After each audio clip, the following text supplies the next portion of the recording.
6월의 마지막 날 할 책이고요. 오늘은 판타레이라는 책입니다. 혁명과 낭만의 유체 과학사, 과학 역사인데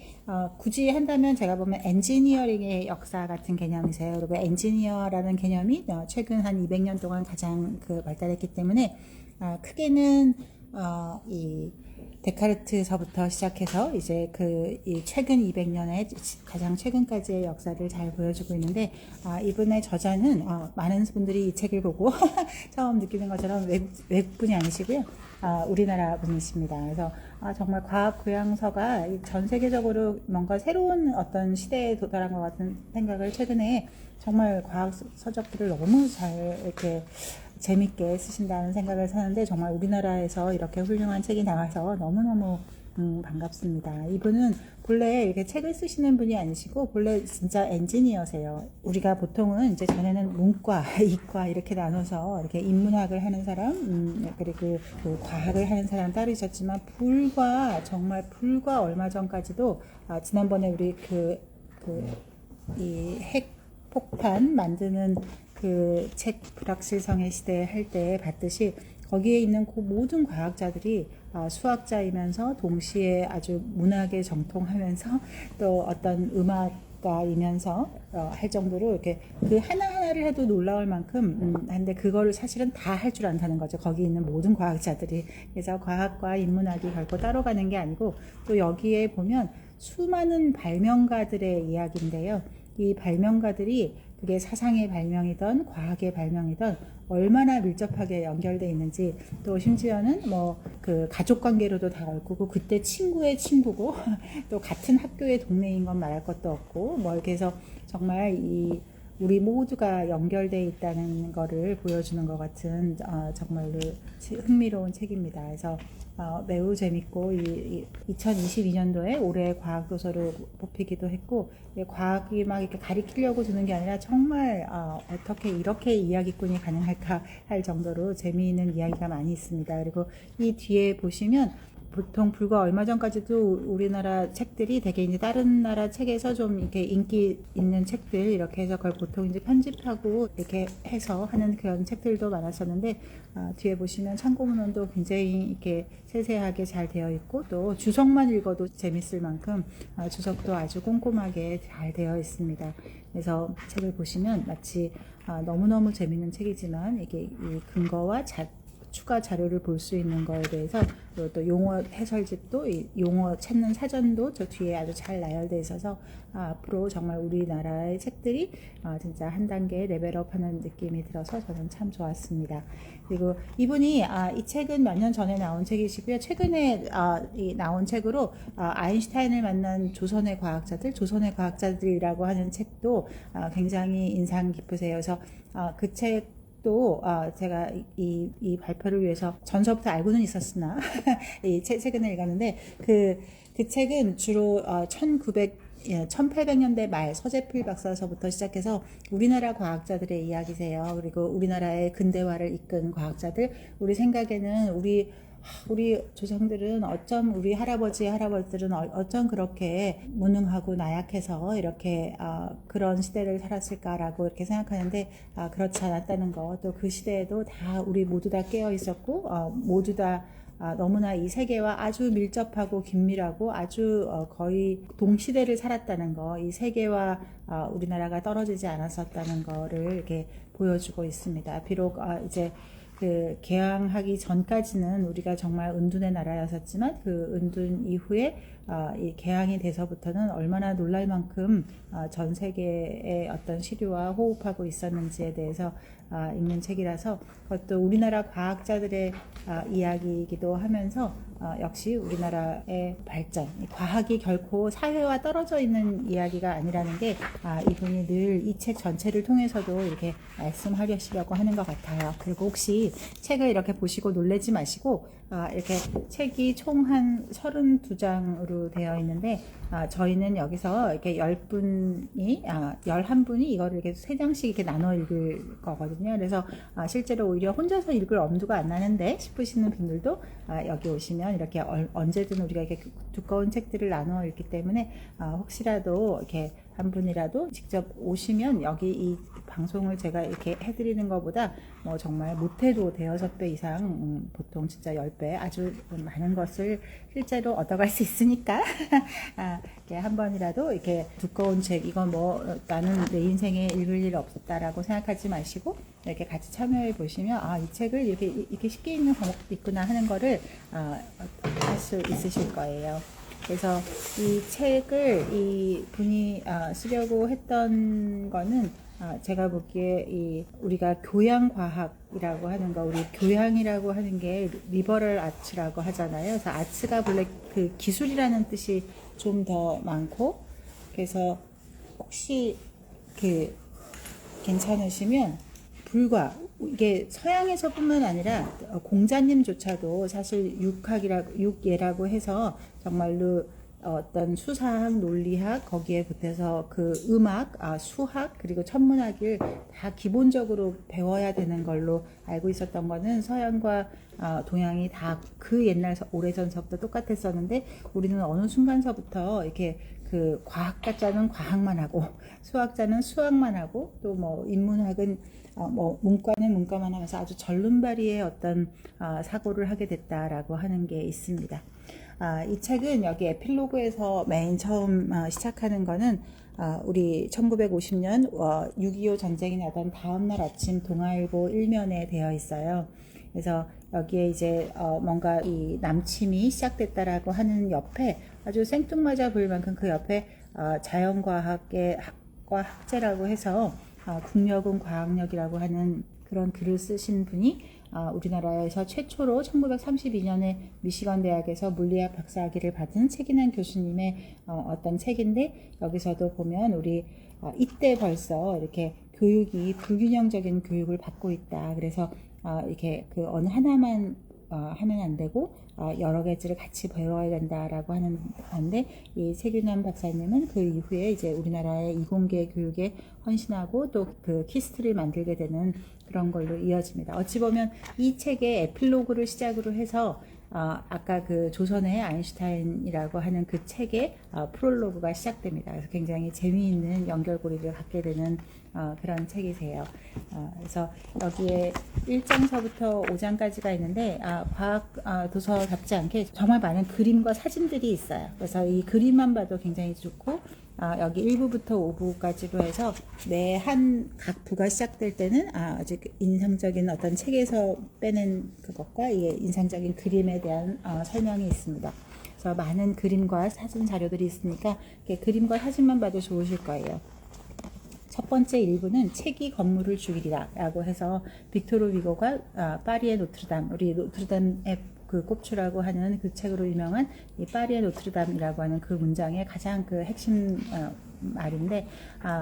이 말을 이제 소개하면서 이 노트르담이 지금은 우리가 굉장히 이제 막 그 관광 명소로 이제 알려졌지만 실제로는 노트르담이 빅토르 위고가 있을 때만 해도 굉장히 이제 막 무너지는 폐허처럼 되어 있어서 이게 도대체 왜 이렇게 무너졌지? 라고 하는 거를 이게 하다 보니까 이게 그 15세기에 구텐베르그가 인쇄 혁명을 일으키면서 옛날에는 이 성당이라고 하는 건물이 그 자체가 신의 말씀이 있는 어떤 그 숭배의 대상이었었는데 이게 이제 책이 널리 퍼지게 되니까 성당이라는 곳에 사람들이 이제 올 권위를 잃어버리는 거죠. 그러면서 이제 그 종교에 가려져 있던 과학이 이때로부터 이제 시작되었다라고 하는 거, 그리고 우주를 움직이는 원리는 신화가 아니라 이제 유체로 이해되기 시작한다라고 해서 합니다. 저도 개인적으로 이 말이 이해가 안 돼서 책이 건물을 죽인다고 이게 이 말이 너무 신기해서 저도 그 책을 읽어보았었는데 정말로 재밌는 책이세요. 자, 이분이 정말 놀랄 만큼 우리 보통 과학자라고 이렇게 생각하면 아마 과학만 이렇게 아는 사람이라고 생각하는데 매 장의 앞에 아주 재미있는 이야기들이 많이 있습니다. 그래서 맨 처음에 시작은 데카르트로부터 시작해요. 그래서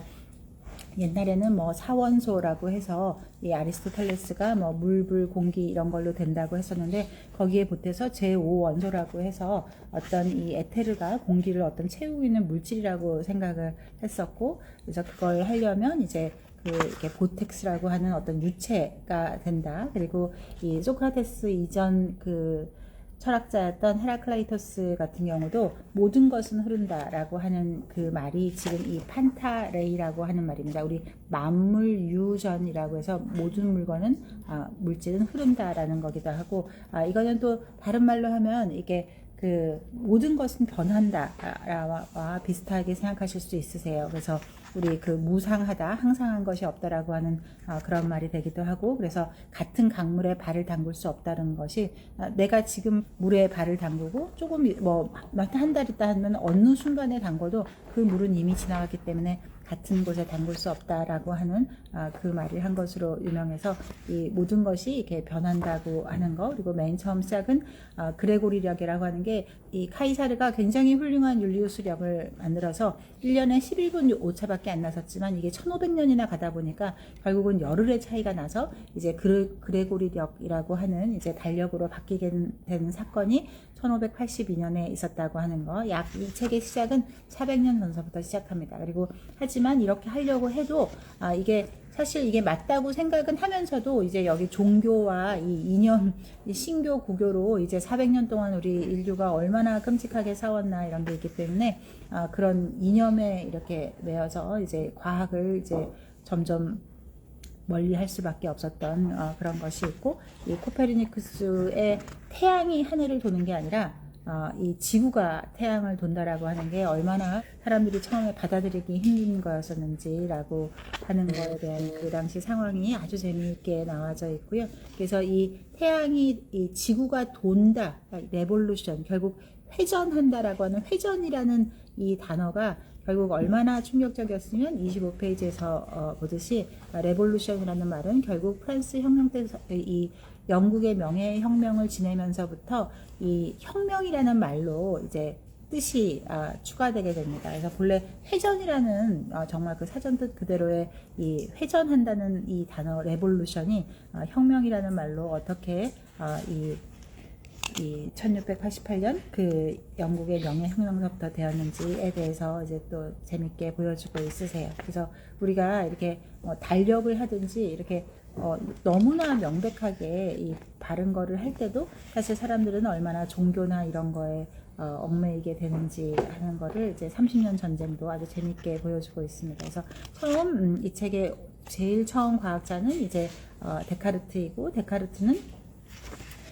정말로 그 나는 생각한다, 고로 존재한다로 과학적 사고를 처음 낸 걸로 하지만 이 사람의 메인 생각은 33페이지에 보면 인간의 생로병사가 우주의 자연 법칙에 연결된다는 막연한 믿음에 불과한 이원론적인 세계관을 거부하고 이원론적인 세계관을 도입했는데, 그것은 모든 것에 이 직접적인 인과율, 이게 모든 결과에는 원인이 있다라고 하는 그런 것을 시작했다라고 하는 겁니다. 거기서 또 프랑스의 파스칼과의 어떤 논쟁 이런 것들이 또 재미있게 되어 있어요. 그래서 이 책의 처음부터 끝까지 보텍스라고 하는 말이 있는데, 그 다음 페이지 35페이지에 보면 보텍스라고 하는 게 이렇게 모든 물체의 흐름이나 이런 것들을 이제 하는 그런 이 흐름에 대한 겁니다. 그리고 이제 이 30년 전쟁이 끝나고 나면 사람들은 이제 지구가 태양을 돈다는 거는 이제 어느 정도 그냥 다 받아들여졌고, 그 다음은 왜 돌지? 어떻게 돌지? 라고 하는 게 그 다음 이제 과학으로 연결된다라고 이제 시작하고 있습니다. 그래서 이 유체역학이라고 하는 것이 그 다음에 실제로 이제 금융의 역사가 되고 사회의 역사가 되는 그런 것들이 굉장히 재미있는데, 이 17세기서부터 시작해서 이 커피하우스가 되게 되고, 이 커피하우스서부터가 사람들은 1페니만 내면 하루 종일 사람들하고 이렇게 막 얘기를 할 수가 있었기 때문에 이것이 과학의 태동에도 굉장히 중요했고, 그때 그 커피하우스를 했던 곳에서 이제 그 해운 회사인 로이드 회사나 소더비나 이런 그 경매 같은 지금 우리가 알고 있는 벌써 막 300년이 넘은 이런 회사들이 다 이때서부터 시작됐다라고 하는 거. 그리고 이때 사실 사람들이 커피를 마시기 시작하면서 그전에는 모든 유럽인들이 이렇게 뭘 이야기를 할 때 이렇게 와인을 마셨었는데, 와인을 마시다 보면 취하잖아요. 그래서 좀 제정신이 아니고 이렇게 되고, 실제로 우리 심포지움이라고 하는, 지금은 학술대회라고 번역을 하는 심포지움도 사실은 뭐 향연이라고 해서 함께 마신다는 말 뜻을 그대로 갖고 있어서, 그때는 이제 이게 좀 정상적인 이야기를 하기 힘들었는데 커피하우스를 하게 되면서 사람들이 정말 이제 각선된 상태에서 맨정신으로 정말로 과학과 이런 거를 이제 논하기 시작됐다라고 하는 겁니다. 그래서 우리가 만유 인력이 지금은 우리가 너무나 아기 때서부터 이제 알고 있는 거기 때문에 그게 도대체 뭐가 중요하지? 그런데 지금 생각해 보면 사람들이 만유 인력은 눈에 보이지 않잖아요. 그래서 그 태양을 중심으로 이 지구가 어떻게 그 궤도를 잃지 않고 돌 수 있지? 우리가 뭐든지 운동을 하다 보면 힘이 빠지잖아요. 공기에 저항을 받으니까 힘이 빠져서 결국 그 운동은 멈춰야 되는데 어떻게 그 운동이 멈추지 않고 그 운동 에너지가 그 보존될 수 있지라고 하는 것들이 사람들이 정말 이렇게 계속 수수께끼가 꼬리에 꼬리를 물면서 그거를 끝내 또 해결하고 싶은 사람들이 있어서 그거를 하게 됩니다. 그래서 그 책마다 이렇게 각 그 몇백 년 된 이런 원본들이 다 있는데 이것이 일본 가나자와 공업대학에서 이 책들을 전부 다 이게 아주 세계 희귀본들을 많이 갖고 있는데 여기서는 이제 이 책의 맨 처음 오리지널을 알리고 싶었다는 이 대학의 취지에 따라서 이렇게 훌륭한 원본들을 갖고 있고 그래서 여기서 많은 이제 상들을 받고 이렇게 하고 있습니다. 그래서 재밌는 얘기가 너무너무 많아서 무슨 말부터 해드려야 될지 모를 정도로 진짜 많습니다. 그리고 프린키피아라고 하는 어떤 이 말도 이 어떤 거의 원리라는 그런 뜻인데 이 프린키피아라는 말이 들어가는 책이 인류 역사에 딱 3개가 있는데 43페이지에 보면 데카르트의 프린키피아 그리고 뉴턴의 프린키피아 그리고 러셀과 화이트헤드의 수학의 원리 프린키피아가 있습니다. 그리고 이 말들의 이 장난 같은 건데 이 프린키피아를 계속 이렇게 앞뒤로 바꾸는 거를 보면서 이 프루동이 이 공산주의자였던 맨 처음에 프루동이 빈곤의 철학이라는 말을 이렇게 써서 출판을 하니까 그걸 보고 이 젊은 마르크스가 무슨 철학의 빈곤이라고 이렇게 하면서 이렇게 말을 이렇게 되받고 하면서 이렇게 하는 그런 이 어떤 학문의 역사가 어떻게 됐는지에 대한 것도 있습니다. 맨 처음에 뉴턴에 대해서 이렇게 열심히 설명해주고 있는 이유는 이 볼테르가 맨 처음에 우연히 귀족하고 말싸움하다가 그것 때문에 이 죽일 줄도 몰라서 결국 영국으로 추방되게 되는데 이 추방돼서 가서 우연히 길을 지나는데 이 뉴턴이 정말 이렇게 장례식을 치르는데 왕만이 묻힐 수 있는 웨스트민스터 사원에 묻히는 것뿐만 아니라 그 운구를 하고 있는 사람들이 다 그 나라의 백작 막 자작 막 이렇게 남자가 아주 높은 사람들이 이 일개 평민의 아무리 무슨 만유 인력을 한 과학자랄지는 모르지만 어떻게 일개 평민의 관을 저렇게 저 나라 최고의 어떤 이 귀족들이 운구를 하고 있고 결국 그리고 이 사람은 웨스트민스터 사원에 한다는 게 이 볼테르한테는 너무너무 큰 충격이 돼서 도대체 뉴턴이 뭐한 사람이야 라고 이렇게 하게 되면서 뉴턴의 이 프린키피아가 사실은 이 과학책인데 수학책인데 이 수학책을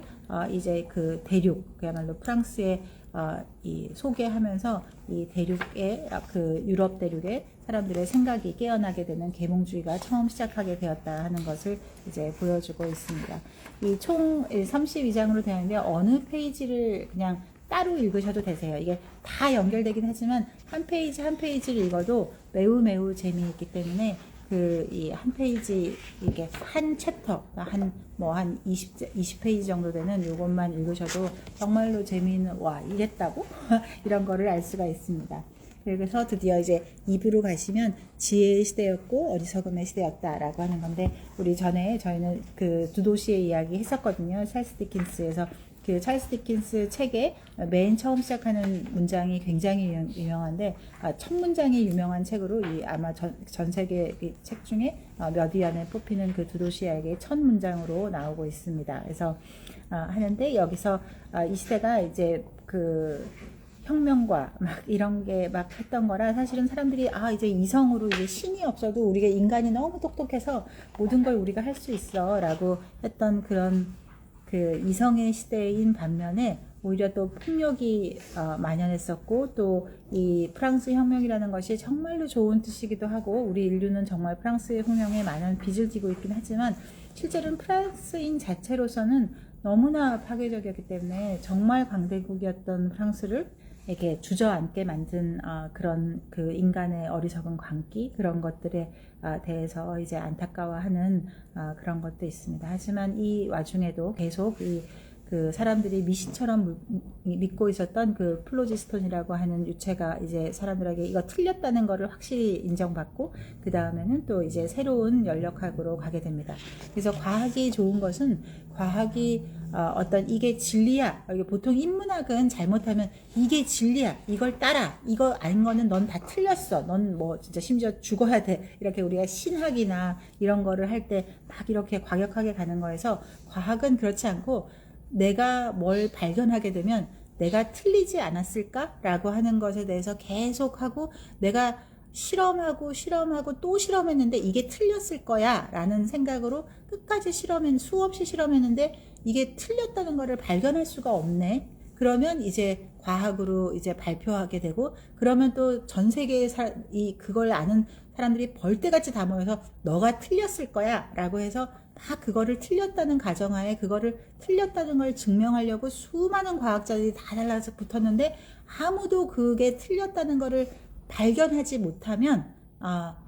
이게 맞나? 라고 이제 인정받게 되고 그리고 언젠가 뭐 100년 후에라도 200년 후에라도 그게 틀렸다는 거를 발견하는 사람이 나타나면 그 순간 그거는 또 폐기되고 또 새로운 학설에 대해서 나오고 그래서 과학이 좋은 것은 이게 진리야 라고 하는 것이 과학이 아니고 아직 틀렸다는 거를 증명해내지 못한 학문이 과학이고 그렇기 때문에 오히려 과학은 어떤 인문학보다는 좀 더 이제 겸허할 수 있는 그런 학문이다라고 하는 것이 과학에 대한 어떤 총평입니다. 그래서 사람들은 내가 어떤 새로운 거를 발견하는 것도 굉장히 중요하고 또 내가 틀렸다는 거를 이제 지적해주는 사람도 너무 고맙고 그래서 천재가 천재를 알아보고 너무 이게 어떤 가족 관계나 혈연 관계나 학연이나 이런 거 전혀 없이 계급도 완전히 틀리고 평민이고 뭐 이렇게 해도 사람들은 똑똑한 사람을 알아보고 그거를 이렇게 키워주려고 했던 그런 생각들이 유럽을 이렇게 이 시대의 유럽을 정말로 전 세계에서 이렇게 다른 어떤 길을 가게끔 했던 거고 반면에 이전 시대에는 그런 걸 안 했기 때문에 오히려 이슬람 문화나 동양의 문화보다도 훨씬 더 낙후됐던 것이고 그래서 모든 것은 계속 변하고 근데 그럴 때 그 좋은 쪽으로 그거를 계속 해나가면 훨씬 더 좋았었다라고 하는 겁니다. 그래서 쭉 이제 여기 또 이렇게 보면 과학과 또 경제학이 따로 가지 않아요. 그래서 이 경제학이라고 하는 것도 서로 더 같은 그 어떤 살롱에서 같이 만나고 그러면서 이 경제학이 다시 또 정치가 되고 이런 것들이 서로 더 얼마나 잘 되어 있는지 봅니다. 이 3부가 이 제목서부터 이렇게 볼 수 있는데 여기 항상 이 옆에 아주 유명한 그림이 있고요. 여기 3부에서 보면 과학은 오류투성이이지만 그런 잘못은 종종 저지르는 게 좋아 라고 이렇게 하고 있는데 여기 주일 벨은 우리 지난번에 그 해저 이말리 했던 주일 벨이 지구 속 우주 이렇게 해서 이 시리즈로 낸 것인데 그 중에 지구 속 여행에 나오는 말인데 우리가 이제 그 1830년 7월 혁명 그리고 1848년 2월 혁명이 이렇게 지난번에 우리 레미제라블 할 때 배웠듯이 그때 어떤 자유와 평등이 굉장히 중요하고 또 권위에 대한 도전이 되지만 이때 이제 과학은 계속 오류를 끝없이 반복하면서 또 더 나은 좀 더 맞는 것으로 했다. 그래서 칼로릭이라든지 에테르 이런 것들이 다 틀렸구나 라고 하는 거를 드디어 이때 이제 알아내게 됩니다. 저도 참 낭만주의라는 말이 참 신기해서 낭만주의라는 그 어떤 단어 해석을 왜 그렇게 했을까라고 하기도 이렇게 하는데 사실 로만이라고 하는 게 로마 시대의 그런 어떤 화려한 그 어떤 명예로운 그런 거를 하는 건가 하는 생각도 들고 하여간 낭만주의라는 말은 참 낭만스럽지만 그 시대는 결코 낭만스럽지 않았다는 거를 이렇게 또 우리가 알 수가 있습니다. 그래서 이때 벌써 컴퓨터의 전신 같은 것들이 이때 처음으로 만들어지고 엔진이라고 하는 것들이 어떻게 만들어졌는지가 이미 이때로 오게 되면 많은 것들이 됩니다. 그리고 또 유명한 얘기가 233페이지에 보면 이 크리스마스 강연이라고 하는 거예요. 그래서 우리가 보통 크리스마스 때는 뭐 우리 이제 뭐 콘서트 보러 가고 이렇게 하지만 이때 이 페러데이라고 하는 사람이 아마 전 세계 과학자들 중에서 가장 존경받는 사람이고 영국에서도 가장 높은 그 경의를 표했던 사람이 페러데이인데, 이 페러데이가 사실은 굉장히 이 인쇄공하는 아주 이렇게 배우지 않은 사람이었었는데, 이때 험프리 데이비라고 하는 사람이 이게 그 강연을 하는 걸 보고 그거를 이렇게 일일이 너무 잘 적어서 그거를 보고 이제 이 조수로 채용이 이제 되게 돼서 거기서부터 이 페러데이가 우리가 아는 모든 이 전기, 이 사람이 없었으면 우리가 아는 이런 전기의 힘으로 우리가 이렇게 밝은 세상을 살 수 있었을까 하는 그 모든 것을 시작한 것이 이 페러데이입니다. 그래서 이 크리스마스 강연을 한 것이 굉장히 중요한데, 여기서도 이렇게 중요하면 사실 우리가 뭐 R&D에 얼마나 나라가 뭐 투자를 해야 되고 뭐 예술인들을 위해서 어떻게 투자를 정부가 해야 되고 이런 거에 대해서 굉장히 이제 중요하게 생각하고 뭐 그게 국력이다 뭐 어쩌다 이렇게 또 얘기를 하지만, 반면으로는 영국이 어떻게 이렇게 발전할 수 있었나 해서는 영국에서는 정말로 그 누구도 이 과학자들을 도와주지 않았어요. 그리고 예술가들을 도와주지 않았습니다. 그래서 이 사람들은 스스로 자생한 거예요. 크리스마스 강연을 해서 이걸로 정말로 재미있는, 어떻게 이 공연보다 더 재밌어야 되는 거잖아요. 예술 공연보다 더 재밌어야 표가 팔릴 것이고, 그 표를 판 돈으로 또 과학의 이 펀딩을 정말 대중으로부터 이렇게 받아내는 거니까. 그래서 이 시대, 이 1800년대 과학의 정말 이 절정기에 이르렀을 때 막 이 태동을 하고 막 정말 과학의 이 가장 황금 시대에 영국의 이런 모든 연구소들은 어떤 나라의 도움으로 쓴 것이 아니라는 거, 그리고 이런 페러데이나 험프리 데이비나 이런 사람들이 정말 재미있는 강연을 만들고, 그럼 그 강연에 어떤 감명을 받은 어떤 자산가들이 거기에 투자를 하거나 아니면 거기서 어렸을 때 그 재밌는 강연을 봤던 사람들이 꿈을 키워서 나중에 정말 또 과학자가 되고, 이렇게 선순환이 정말 일어나면서 됐던 거고, 예술도 마찬가지로 내가 어떤 공연장을 만들어야 되는 것, 또 그 공연장을 유지 관리하는 데 드는 많은 돈들을 절대 국가에서 받은 것이 아니라 그 한 사람 한 사람이 어떻게 하면 더 재밌는 것을 만들어서 사람들이 오게 만들고, 그렇게 해서 그 돈으로 극장이 지어지고 또 극장이 운영되고 하는 것들을 예술인들도 과학인들도 다 이렇게 했다는 거예요. 그러려니 얼마나 재밌게 했었어야 됐겠어요. 그래서 이 크리스마스 강연은 정말로 인기가 너무너무 좋은 그런 그 강연이었다는 거. 그리고 이 양초 양초 강연이 특히 그 중에서도 더 유명한데, 이 양초가 어떻게 만들어지고 이렇게 되는지에 대한 그 양초의 그 역사를, 과학사를 이렇게 가르쳐주는 그런 거에서 많은 사람들이 정말 꿈을 밝히는 그런 것이 있어서, 이 크리스마스 강연 여기 235페이지에 보면 그림이 있는데, 여기 그림 있거든요. 그래서 항상 이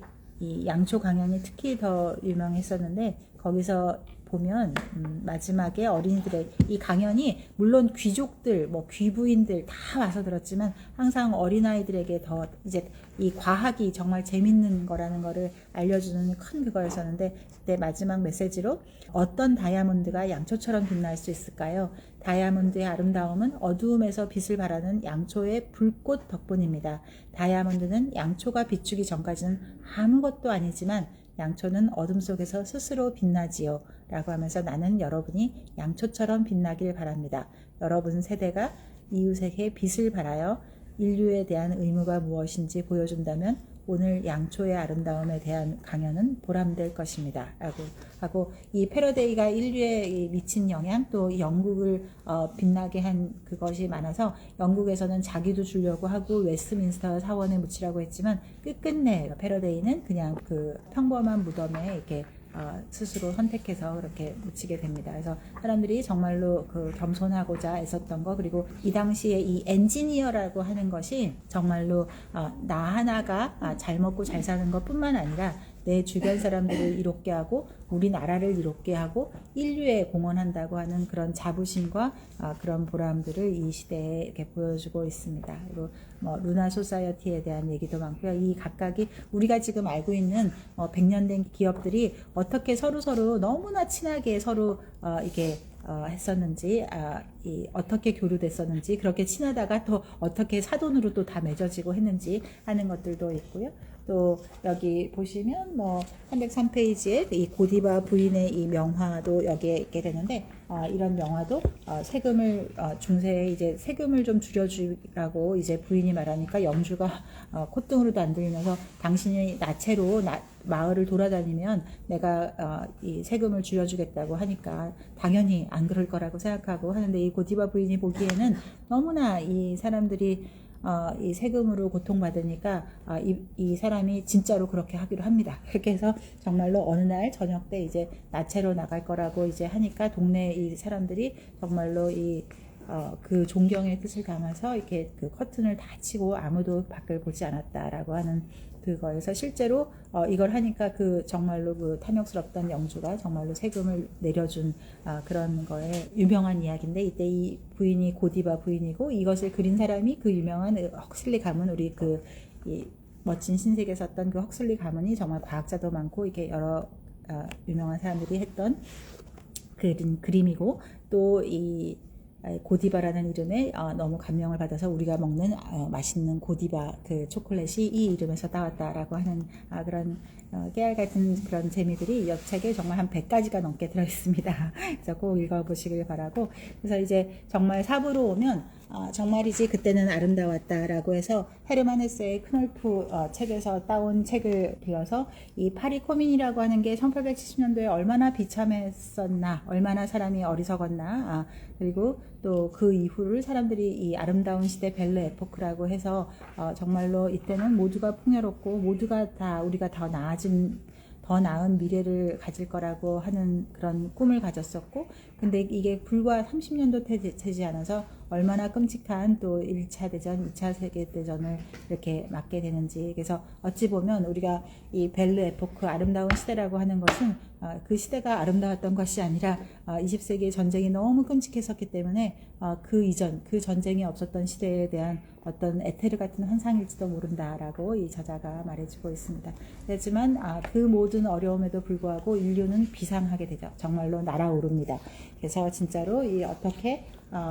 이제 그 라이트 형제가 비행기를 만드는지에 대한 그런 재미있는 이야기도 많고요. 이제 맨 마지막으로 와서 이제 우주 시대가 열리죠. 그래서 제5부에는 명백한 것들은 모두 다 사라져버리고 말았다라고 하는 것인데, 이거는 레비스트루스의 슬픈 열대의 한 장면에서 문명이란 무엇인지에 대해서 이제 말하는 것들인데, 사실 또 그러면 그런 것들이 사라지는 명백한 것들이라고 믿었던 것, 우리가 그건 진짜 진리야 라고 이렇게 명백하게 믿었던 것들은 사실은 오랜 세월을 거치면서 그게 오류였다는 게 밝혀지고, 그럼 그게 오류였다고 밝혀져서 슬프냐, 그런 건 아니고, 그런 분명하다고 믿었던 것들이 사라져야지만 비로소 새로운 것들이 보이기 시작한다 라고 하는 걸로 아주 희망적인 메시지를 하고 있습니다. 그래서 그 전에 이런 거야 라고 믿었던 것들이 다 아니게 되고, 그래서 이 안에 보면 뭐 깨알같이 우리 골프공이 어떻게 시작됐는지, 그리고 뭐 이렇게 그 당구공이 어떻게 시작됐는지 그런 생활의 팁들도 많이 들어 있습니다.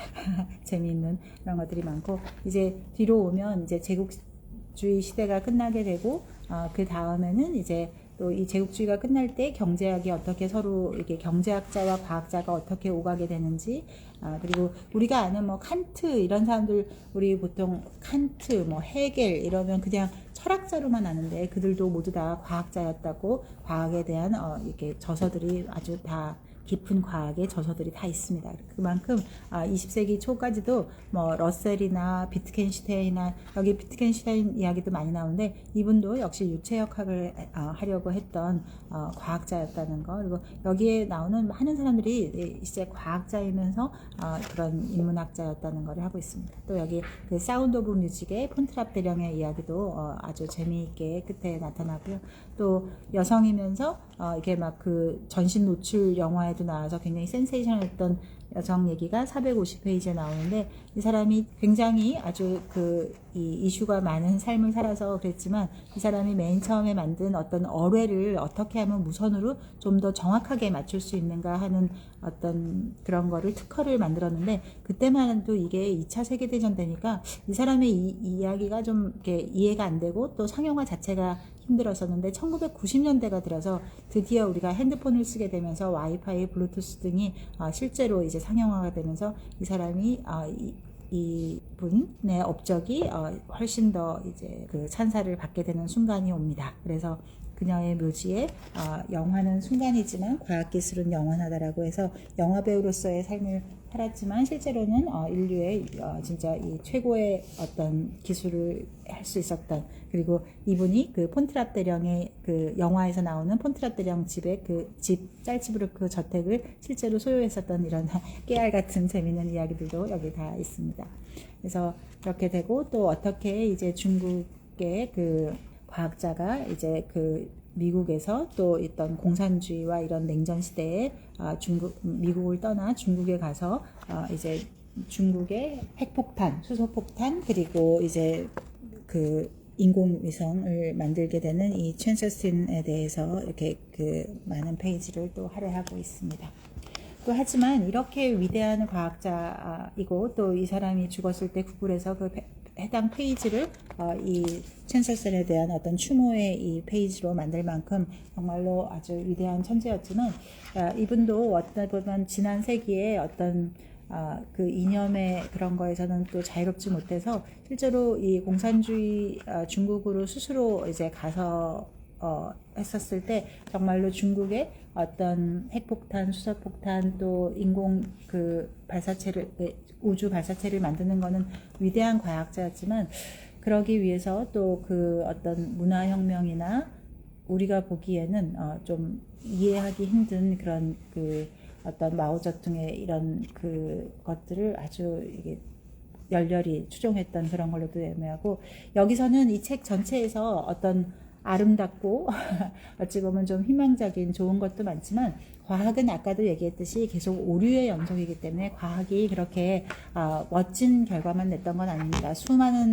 수많은 어마어마한 이제 실수들이 있고, 그 실수가 그냥 단순한 실수로 끝나는 것이 아니라 인류에게 되게 끔찍한 일을 만들었던 것도 많은데, 예를 들면 좀 전에 그 중국 과학자 같은 경우도 이렇게 뭐 별을 촘촘하게 실으면 좋다라고 하는 그 소련 농경학자 리센코의 그런 이거를 해서 중국과 소련의 그 어마어마한 기근은 사실은 인재였던 거죠. 이렇게